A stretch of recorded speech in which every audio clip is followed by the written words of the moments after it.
Over the last 40 years, the burden of gout, a painful inflammatory arthritis, has risen considerably, now affecting millions of Americans. Gout is now the most common inflammatory arthritis in men and older women. In my video, Gout Treatment with a Cherry on Top, I profiled new research suggesting that even as little as a half a cup of cherries a day may significantly lower the risk of gout attacks. Fresh cherries aren't always in season, though, so I listed a few alternatives, and frozen appeared second best, with cherry juice concentrate the runner-up. But does concentrated cherry juice actually help prevent attacks of gout? We didn't know until now. The first pilot study was a randomized controlled trial, cherry juice concentrate versus pomegranate juice concentrate as a control, for the prevention of attacks in gout sufferers who were having as many as 4 attacks a month.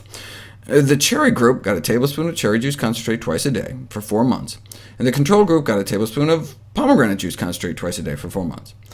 The number of gout flares in the cherry group dropped from an average of 5 down to 2, better than the pomegranate group, which only dropped from about 5 to 4.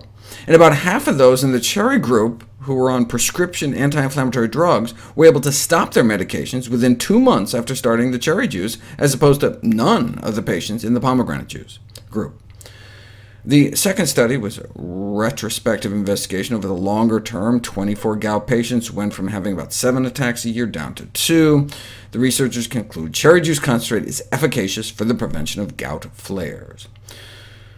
Certainly large, long-term randomized controlled trials are needed to further evaluate the usefulness of cherries and cherry juice concentrate for gout flare prophylaxis, but in the meanwhile, are cherries now ripe for use as a complementary therapeutic in gout?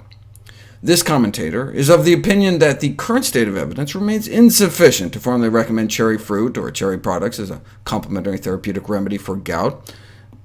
Why not? Can you guess who this guy is? This commentator is also a paid consultant of 9 different drug companies, all of which manufacture gout medications. I understand how the pharmaceutical industry can get nervous seeing studies where half of patients were able to stop taking their gout drugs, given the billions of dollars at stake. But what's the downside of eating a half a cup of cherries a day, or worse comes to worse, a few spoonfuls of cherry juice?